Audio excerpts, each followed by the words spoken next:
Well, there's nothing like the start of a new season around here at Bridgewood, and this fall is no exception. We had an awesome guys' night here with Kensington Church last week as we hung out, heard from the mayor of Clarkston, and chowed down on some killer pulled pork. It does not get much better than that. And our ladies just got back from an incredible sisterhood conference in Novi this weekend, where they were encouraged and challenged by some phenomenal guest speakers and able to connect with one another on a deeper level.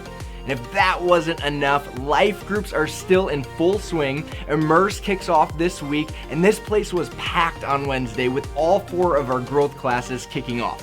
If you missed it, it's not too late to get plugged in, so pick one that works best for you and sign up now.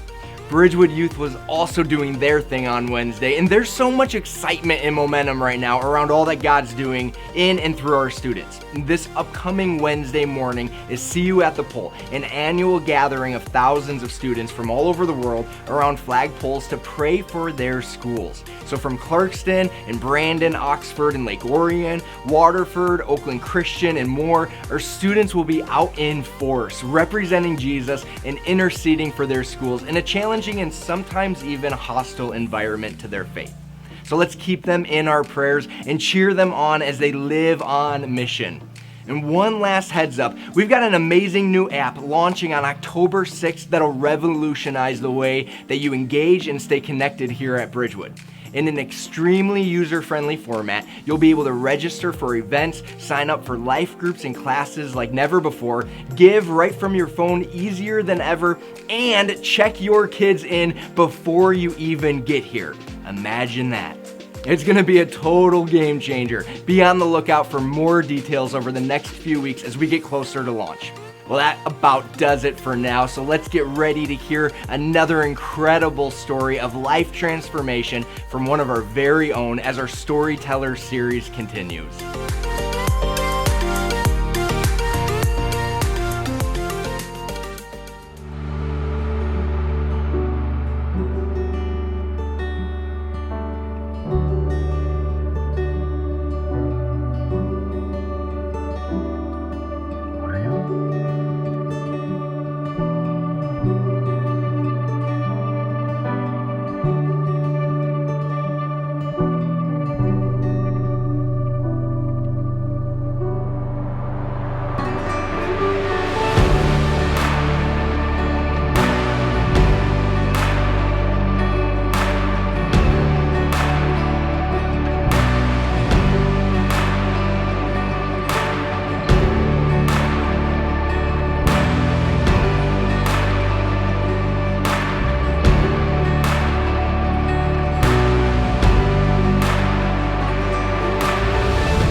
And so we're in this series, Storyteller, and I'm so glad that you're here with us. Let me look into the camera and welcome those that are going to tune in this week online as well. I do want to remind you that all of our weekend services are on our podcast, so if you do miss them, you can go back and re-listen to them, or if you're away, tune in, and so you don't miss a part of the series. But Jesus was the ultimate storyteller.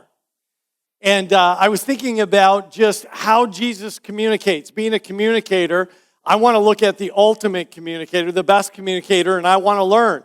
And so when you really read through the New Testament, especially the Gospels, the life of Christ, you realize that more than 70% of his communication has to do with a story. Jesus was just a phenomenal storyteller. And I was thinking to myself, why did Jesus choose stories? I like stories. I'm sure you like stories, but I'm thinking, what's really the power of a story? And then it kind of came to me, and this is just my own thought, but I was thinking about stories stick, don't they? Stories have a way of sticking with us.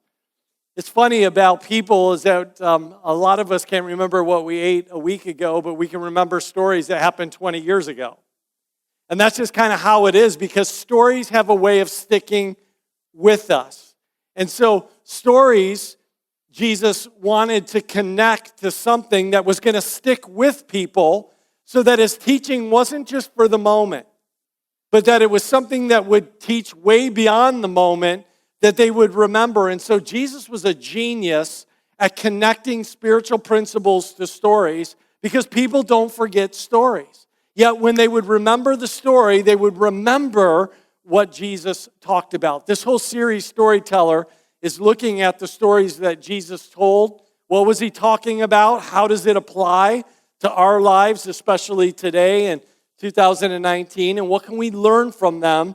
And that's what we're doing in this series. So I'd love for you to do this with me. I'd love for you to take your Bible if you have it. And we're going to be in the Gospel of Luke, chapter 12. So if you have your Bible, I'd love for you to open it up. If you're new to church and you don't have a Bible, don't panic.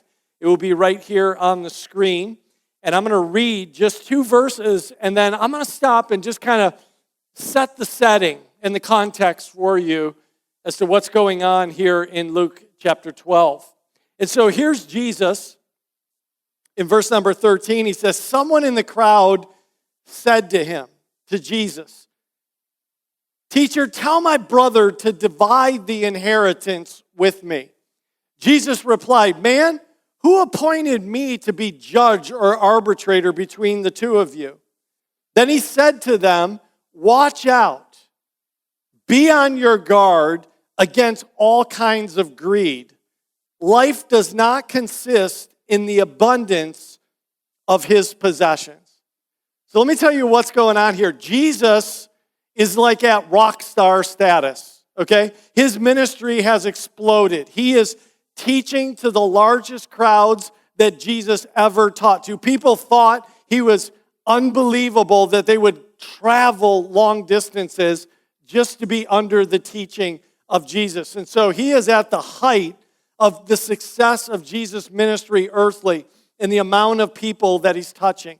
And imagine Jesus talking and teaching to a large crowd of people when all of a sudden, right in the middle of it, he gets interrupted. I don't know about you, but one of the things that drives me crazy about a communicator, and I do it, and I know you probably do as well, is when somebody's talking, interrupt them. How many of you just hate that? Like, especially when you're telling a story and you're into it, and then all of a sudden somebody totally interrupts you. Imagine Jesus, he's teaching, and then all of a sudden some guy in the crowd is like, "Hey, Jesus, tell my brother to share some stuff with me." It'd be like me teaching in the middle of this service today, and some wife standing up saying, "Kurt, would you tell my husband to go pick up his clothes?" You talk about an awkward moment. Like, that was an awkward moment. But you know what I love about Jesus? He turns the awkward moment into a coaching moment. He goes, "Okay, I'm going to use this awkward moment now to be a stepping stone." And then he turns to the crowd and he says, "Watch out.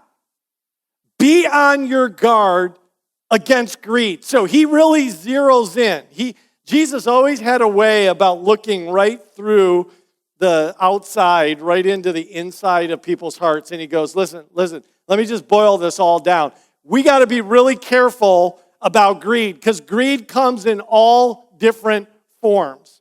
And then he says, listen, life does not consist with just the possessions and the stuff that we have. So here's the deal. These 2 brothers, there was really no need for them to interrupt Jesus because Jewish law was very, very clear on how inheritance would be divided. Okay, if you were the oldest son, you would get 2 shares, and then the rest of the siblings had to divide all the rest. So there really wasn't a debate or an issue going on between these 2 brothers. All right, because the law was really clear. How many of you are a firstborn son? Let me see. I'm a firstborn son. Okay, it's good to be you in ancient Israel. Now, the rest of you, life stinks, okay? Because like all you get is everything that's left over gets divided between everybody. But if you're the firstborn, like you get double shares. So there's really no issue going on between these 2 other than the fact of they're just not following the law. And the older brother just decided 2 shares isn't enough. I want it all. And so I'm not giving any away. And so Jesus is like, okay, this is a great moment to kind of step in and to connect a story to what I want to talk about. And that's what Jesus was so amazing at doing. He steps forward now right in the midst of it because he wants to deal with this issue of greed. And here's something I want us all to know today, okay?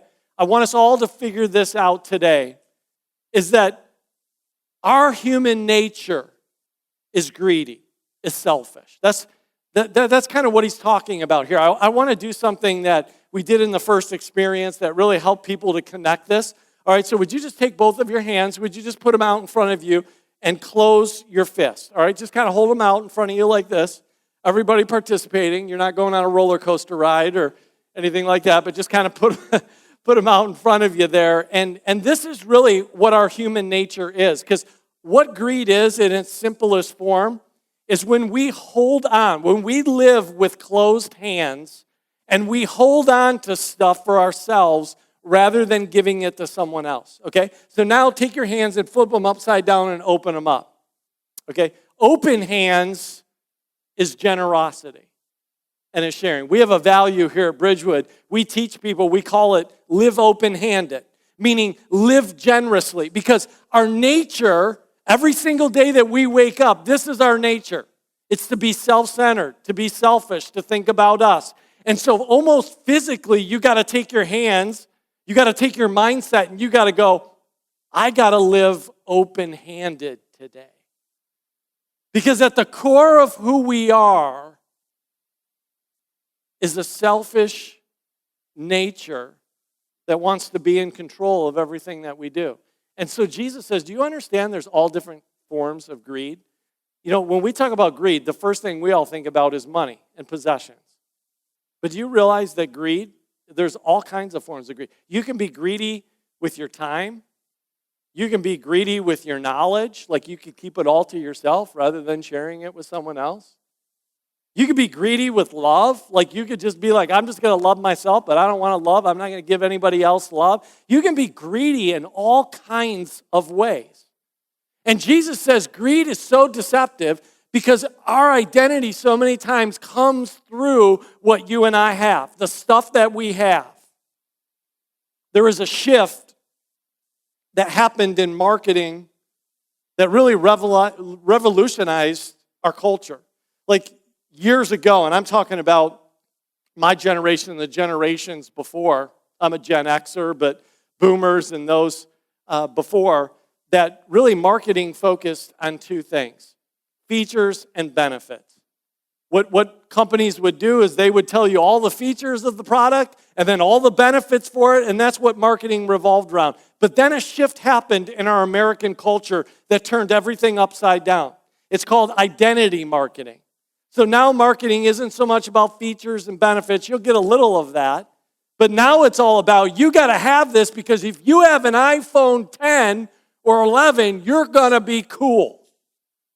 And it's all about identity. It's all about you have to have. You have to drive a Jeep because if you drive a Jeep, you're adventurous.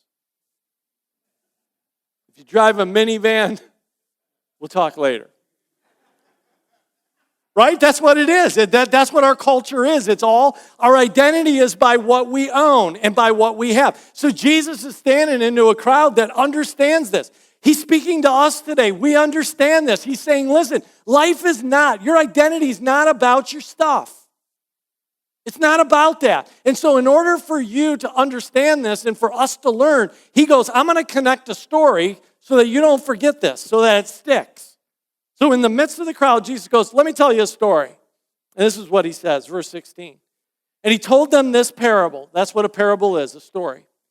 The ground of a certain rich man yielded an abundant harvest, and he thought to himself, what shall I do? I have no place to store my crops. And then he said, this is what I'm going to do. I'm going to tear down my barns and build bigger ones.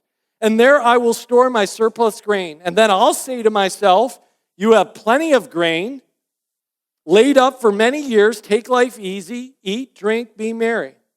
But God said to him, dude, you're a fool. You fool, this very night your life will be demanded from you.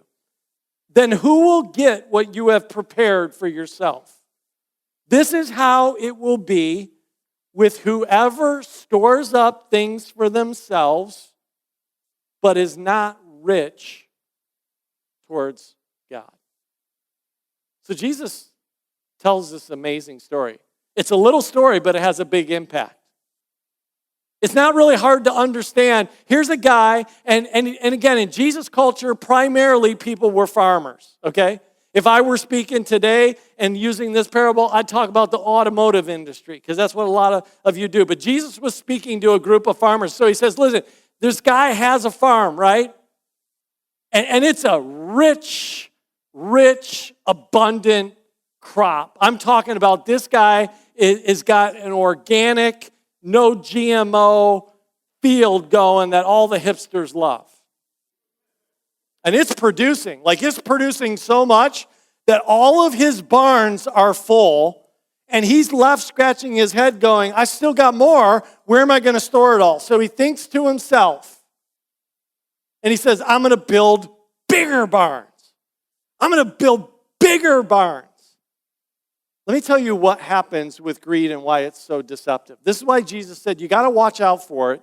You really got to do more than watch out. You actually got to defend yourself from it, because this is how deceptive greed is. Greed always convinces us we need a little more. That's what greed does. Greed says if you get a little more, you're going to be happier. If you get a little more, you're going to be secure. If you get a little more, this is going to solve your problems. Now, I want you to understand the story. The guy's barns are full. He's not down and out. He's not in the midst of a personal storm where he's about to lose it all. He's at the height of success. He has everything, and yet something in his mind is telling him it's not enough. You got to get a little more. Don't give any of it away. Hold on to it to yourself and actually expand and build bigger barns. That's exactly what greed does to us. Greed convinces us that we just need a little more. Now, listen to me. I don't want you to miss this, because some of you are going to walk out today and you're going to miss this, and then it's going to change everything, all right? The problem with this guy is not that he's wealthy or that he's rich. Jesus never comes down on this guy because he's rich, because his barns are full, his crops are producing. He doesn't ever criticize them or condemn them or anything like that. The problem's not that he's wealthy. The problem is that he's selfish. That's what the problem is. So don't walk out of here and go, Kurt's against riches. He doesn't want us to succeed and be prosperous. He wants us to kind of, live at a level where we're always constantly lacking, because then we'll be trusted. No, that's not at all what I'm saying. Actually, the problem is in the pronouns. Look at the pronouns. This guy says, I. Now, here's what I'm going to do. I'm going to build bigger barns. I'm going to take my life easy. I'm going to do this. I'm going to do that. Where's his dependency and where's his trust in what he has? It's all about what he's done. It's all about what he has. It's all about, again, it's self-focused. And we can totally understand. I can relate to this guy. I think that way. You think that way. We live in a world today where we're rich.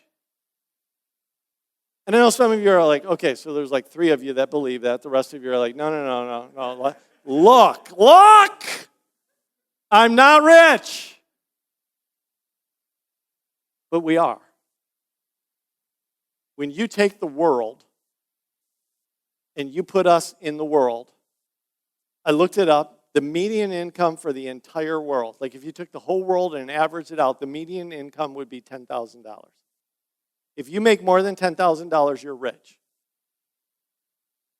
And I know that we're trying to convince ourselves that we're not, and we're thinking, oh, Jesus is talking to the people that really have stuff to give away. I don't have anything to give away. No. He's talking to every single one of us in this room. He's talking to every single person that's listening right now on this podcast. He's talking to us. Don't write yourself out of the story. Because when it comes to the world, we're so rich. And I know some of you are going to argue. Please don't send me an email or a text and tell me you're not rich on your $1,000 iPhone, okay? I don't want to hear it. You know what I'm saying? I'm not going to read it. Just go with me on this. Jesus is talking right to us, and he's going, okay, here's the deal. Here's what I want you to see. Sometimes the things we value are not what God values. Because this guy thinks he's successful. God steps into the story and says, you're a fool. Now, there's a big difference between successful and foolish. And they're looking at the same thing. So I'm like, God, help me to see this. Because here's what this guy's doing. He's looking at himself, and he thinks that his identity and his self is wrapped up in his possessions. And if you look at the world that way, if that's your worldview, then he was successful. Here's the deal. That's not what God values. God never equates value to possessions. God never looks and says, show me your bank account and I'll tell you how good you are. He doesn't say, show me the house you live in and I'll show you, really the potential of your life. He never does that. So what God values and what this guy's value is totally different. And that's why God looks at him and goes, you're actually not successful. You're really foolish. And let me tell you why you're foolish. Because you've put yourself and your trust in something that you can't control. And what you don't know is hours from now, your life is going to be demanded of you. The word there, demanded or required, whatever translation you have, in the Greek, the word means, it's a financial term. It's a term that a bank would use when you have a loan and they decide to call in that loan. And they say, listen, your loan's up now. You got to pay up. And if you don't pay up, we're taking everything. That's what the word means. So what he's saying is, God, you're foolish because you got big barns. You got all kinds of success. I can see his book on the New York bestseller Times list, How I Farm Myself to Financial Freedom. I mean, the guy is living it up, and God's going, whoa, time out. You don't even realize you got like 4 hours left on this earth. And then let me tell you the truth, because here's the truth. This is what greed will never convince you of and what you'll not hear a lot of. But I'm going to tell you because I love you enough to tell all of us here the truth. Because here's what Jesus boiled it down to. He said, here's what's going to happen. This is the reality and the truth. Is that after our lives are demanded and required of us, whenever that is, everything that we have here on this earth is going to get divided up to someone else. And whatever we've stored up in heaven, we're going to receive. So this guy's big barn and his big crops and all of his wealth went to someone else. And then he stood in heaven with his hands probably like this, with nothing to receive because he had nothing stored up in heaven. I heard an awesome quote this week that's just been ringing in my mind. It was like this: we don't ever give up anything, we just store up things. See, a lot of times we think we're giving up something when we surrender it or we give it away or we share it with someone else. Actually, when we do that, we're not giving away anything. We're actually storing something up. It's just being relocated from here to there. And when we show up into heaven someday, what we've stored up, we're going to receive. But what we saved up here on this earth is going to get divided out to all kinds of people. People are going to blow your wad and spend it for you. When you stop and think about that, there's no commercials about that, is there? You don't read, magazine, newspaper, you don't see billboards out on that. Hey, think about eternity, that's where it really matters. No, I need bigger, I need better, I need more, I need this, I need that. We're not content. We got to have this. And that's living like this versus living like this, where we say, God, we're so blessed. We're so rich. How could we keep it to ourselves when there are people around us that need it and to share? And so God says, listen, this is how it's going to be. Like he just says, I'm telling you the truth. So whether you want to hear truth or not, I'm telling you what Jesus said. This is what the Bible says. Here's truth.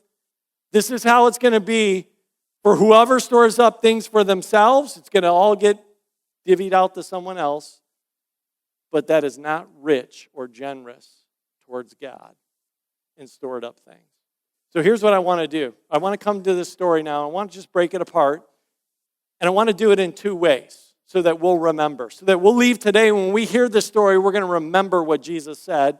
And so I want to give you a value to hold on to, and something to apply to your everyday life, all right? Because there's something here that Jesus wants us to value because it's all about stuff. It's all about possession. He's talking to us about stuff that is valuable. And so there's something here to value, but there's also something to apply to our everyday life. Like, how do we apply this to right now? All right, we weren't in the crowd. We're not farmers. We're living today in our American culture. What do we do with this tomorrow in our lives? I want to help you with that, okay? Number one, something that we can value, okay? Recognize, number one, your value. Recognize your value. You are valuable to God. Now listen, we read this story, and unfortunately, punctuation makes us feel like this is the end of the story. This isn't the end of the story. Jesus is still talking. This is still other part of the story. So look at verse number 22. This is a familiar part of Scripture, but we don't always associate it with this story, but it's in the same context. So verse 22 says this, and Jesus said to his disciples, therefore I tell you, do not worry about your life, what you're going to eat, about your body, what you're going to wear. For life is more than food, or in the body and the clothes that you have. He says, consider the ravens, like look up in the sky. They don't sow or reap. They have no storeroom or barn, yet God feeds them. And how much more valuable are you than the birds? See, we've heard probably, most likely this context, but we didn't associate it to the story. So like Jesus leans over to his disciples and goes, guys, it's a pretty cool story, right? But don't miss this, okay? There's no reason to worry about your life. Come on, Kurt. I mean, this is like 2019. Like, you're telling me not to worry about my life? I'm telling you what Scripture said. I'm telling you what Jesus said. Jesus said, there's no need to worry, and here's why. Because he values us more than anything. And if he provides for ravens and crows and penguins and seagulls, how much more valuable are we? So he goes, you've got to recognize how I see you. And I don't see you and your stuff. I see you for who you are. And it's so valuable to me that I was willing to give everything I had because of how valuable you are. Some of you need to hear that today. Because your identity is wrapped up in something else than what's valuable to God. And the world's selling you something that is so deceptive and so destructive to your life, but this is the truth. Now, what do we apply to our lives? Because there's something now practically that we need to apply to our everyday life, all right? And let me say it this way. Live responsibly. Learn to spend less than what you make. Here's what a lot of people do. They read this story and they go, see, I told you so. I'm telling you, we should spend everything we have and quit saving. Because someone else is going to get it. And so a lot of people are looking at this going, you know what? God's like against saving. Like he just wants us to live in the moment, blow the whole wad, have yourself a good old time. Don't worry about anything. That's not at all what Jesus is saying. Actually, he's going, listen, if you really want to apply this to your life, here's what you and I need to know. Saving is a biblical principle. And it will change our lives.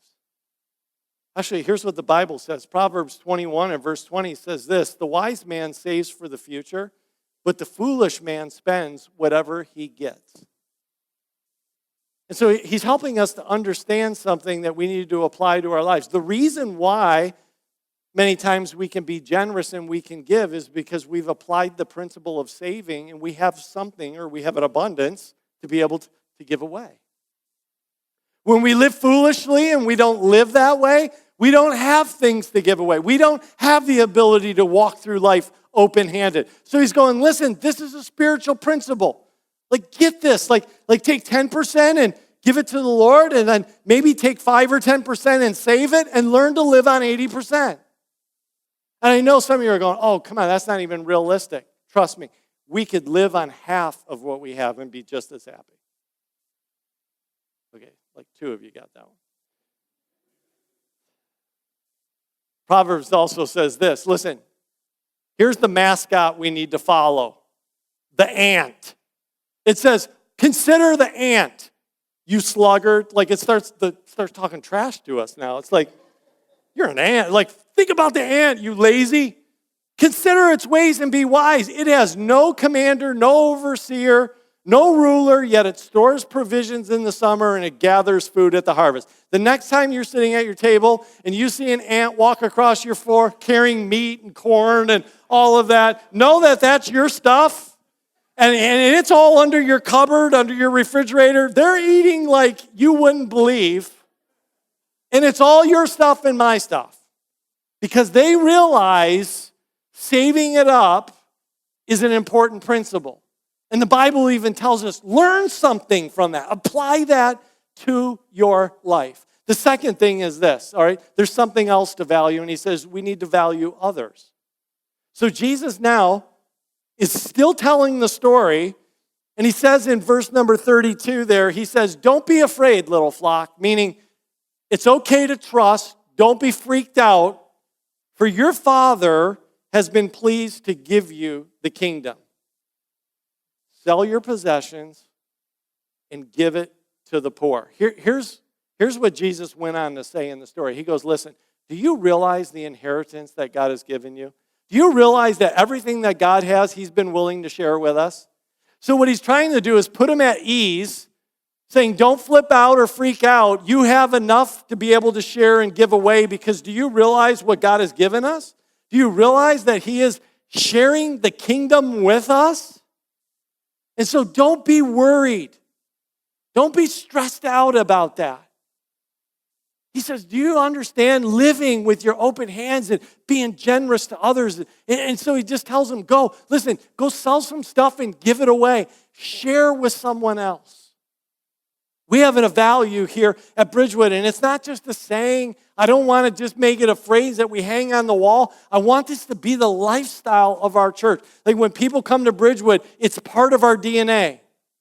And it's that we have open-handed generosity. And we always attached a question to each one of our values because we want the ability to ask ourselves a tough question. And the question that's attached to that value is a simple one. Do I have something that someone else needs? So when I'm living life like this, because that's how we all naturally live, but I want to live like this, I got to stop and ask myself this question. Kurt, do you have something that someone else needs? And at that point, I've got a decision to make. Do I do this? Or do I do this? Do I keep it for myself? Or am I willing to give it away? Am I willing to share with others? Greed says, hang on to it because you don't have enough. Greed says, hang on to this because you might need this sometime.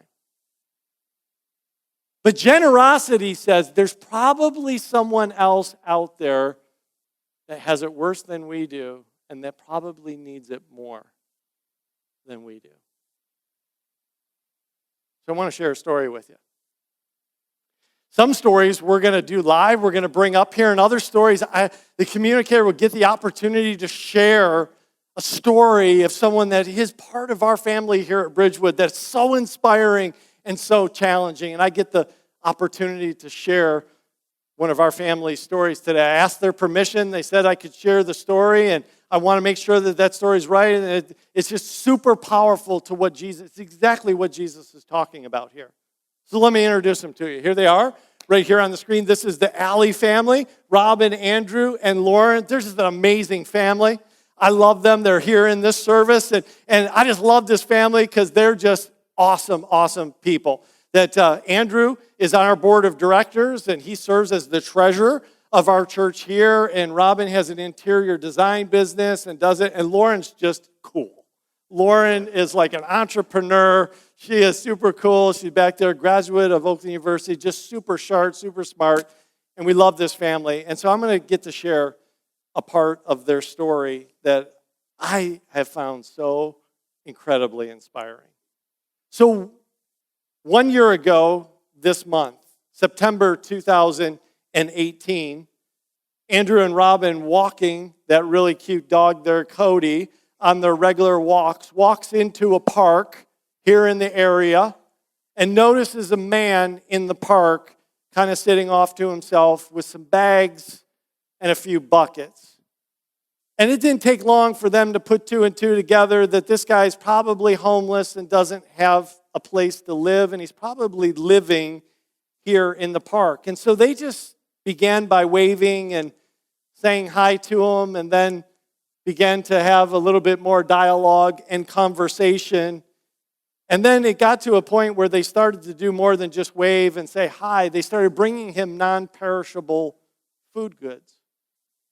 Knowing that he couldn't carry all this stuff with him, because everything that he had to carry with him. He didn't have refrigeration. They had to be pretty strategic and only bring things that, he could carry with him and that he could eat maybe right there on the spot, but just started bringing things to him a little bit. And then several weeks go by and they decide, let's engage this guy and find out his story. And so through conversation, they find out that he's been homeless for 3 years. Had a job with an injection molding company that something happened and he didn't have his job, and he's living with a few bags and buckets in a park right here in this area. And so they said, man, nobody really paid a lot of attention to him, ignored him. Maybe nobody notices him. Or maybe they do notice him, but don't want to deal with him. And so they just kind of started every now and then slipping him $5 or $10 or $20, knowing that would probably help him out. And so they just kind of randomly do that as they're taking Cody for a walk. And a few months go by. This is all within this last year. And so Andrew and Robin team up with Dustin and know that he has the Pontiac Foundation in Pontiac and works inside Pontiac. And they find out through conversation with Pastor Dustin that there's a shelter called the Hope Hospitality and Warming Center in Pontiac that allows people to come. You can line up at 6:30 at night. You can find a place in the shelter. You can stay the night, but then at 8 o'clock in the morning, you've got to leave and be on the streets until 6:30 at night. And so they decide, let's just introduce them to this place. Let's pick him up and drive him over there. And so they take him over to the shelter, and he's going to spend his first night. And then they realize there's a problem. Maybe the reason, I don't know, that maybe he didn't go there in the first place was if he goes into the shelter, he's got to leave his bike outside. And if he leaves his bike outside in Pontiac, it's probably not going to be there in the morning. So they rush off to the store and buy a bicycle lock, bring it back to him so that he can have the assurance that while he's sleeping in the shelter, they could lock his bike up, and the only transportation he had would still be there in the morning. And so they do that.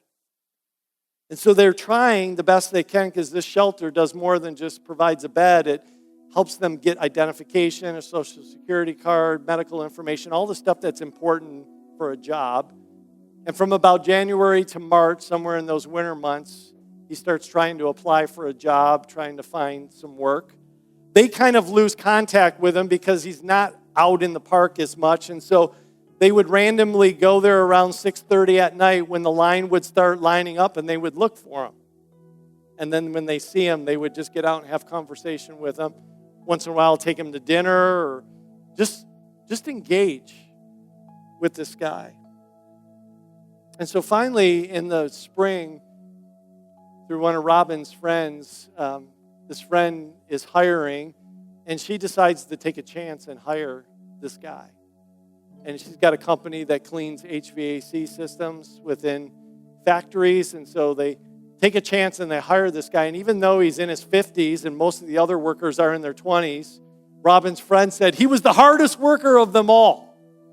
And he just worked really, really hard, but that job wasn't always there. It wasn't always steady. But here's the deal. After he starts working, he starts getting a paycheck and gets income. But Andrew and Robin realize this guy doesn't even know what to do with it. So they pick him up and they take him to the bank. And they open up an account.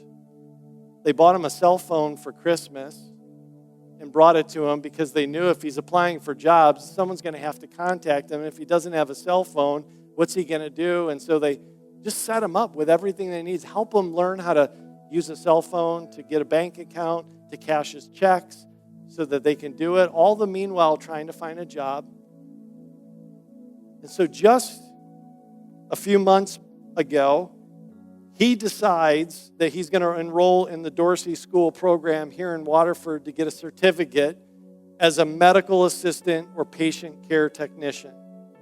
And once he gets this certificate, the school will help him find employment. And if he gets consistent, steady employment, he could probably get government funded for housing and find a place to live.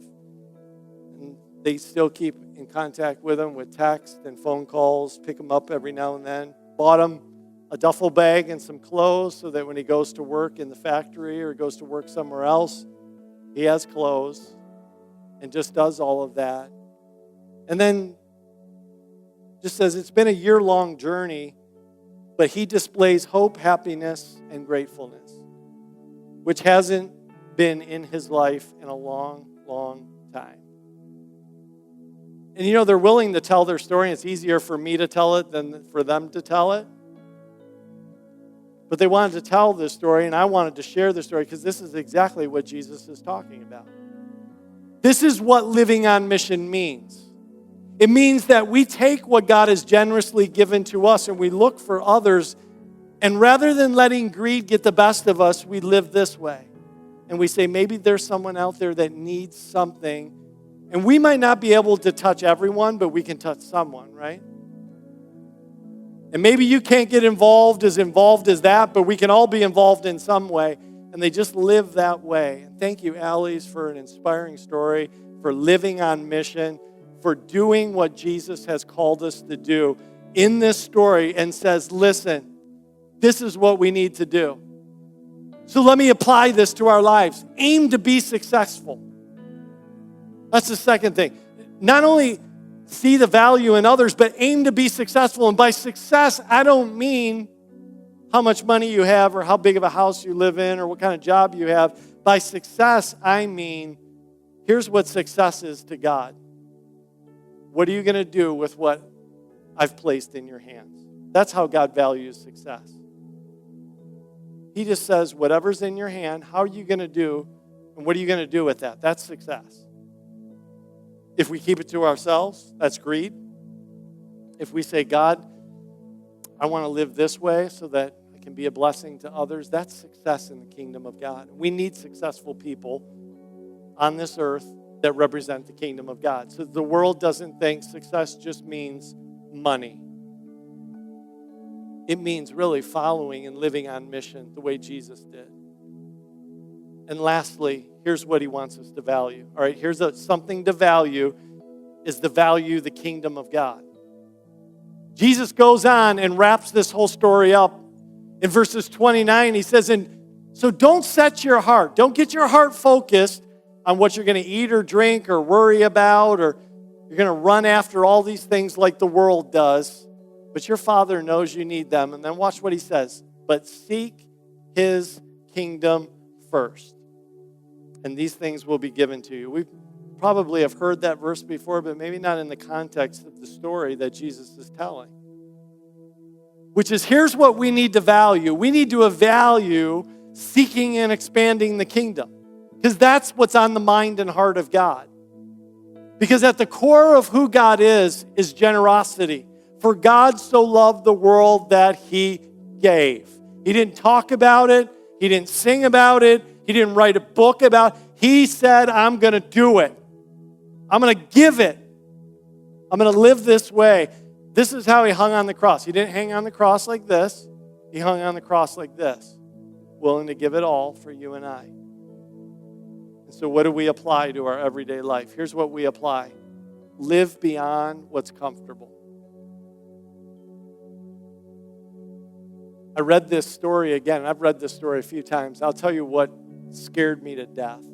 Not the fact that we're going to die someday. Not the fact that we live in a world that is full of greed and I can be greedy. What scared me the most was living comfortably. Because you know what this whole guy's thought was? I just want to keep pursuing more, because if I get more, I could be comfortable. I could take life easy, eat, drink, sleep, party, do whatever I want.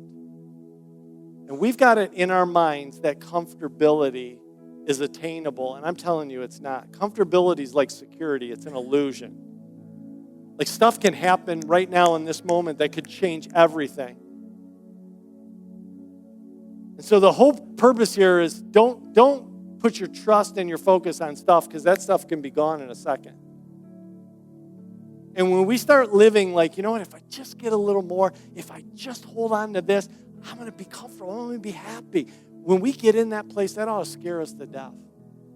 When we stop risking and being generous and saying, God, as difficult or as hard as it might be for me to give this away, I know someone needs this. And I'm willing to release it. And then God says, you know what, I've already got your back anyway. I'm going to take care of it. Stand with me, would you? The band's going to join me here on the stage. And I just feel like sometimes when we read the Word, especially when we hear a story, we need to pause for a few moments. And we need to say to ourselves, I want this to stick. I want to remember this. It'd be easy right now just kind of wrap this service up and be like, all right, let's get it done or whatever. Instead of just stopping for a minute and going, listen, God, you told this story for a purpose and a reason, and I want it to stick right here. So when I think about this story, I think about, am I living like this or am I living like this? And I want this to cause us as a church to live on mission every single day of our lives. To just know how rich we are and how blessed we are, and to walk out these doors in just a moment, know that we're walking into a broken and a desperate world, that we have the ability to be so generous too, because of how generous He's been to us. So they're just going to sing for a minute. I wanted a worship experience at the end, because sometimes I just feel like it just takes a moment for this just to settle in our spirit, and I want it to stick there. So they're going to sing for a moment. I'm going to come back, and I'm just going to close this off. But would you use this time right now to say, God, I don't want to be just a hearer of the Word.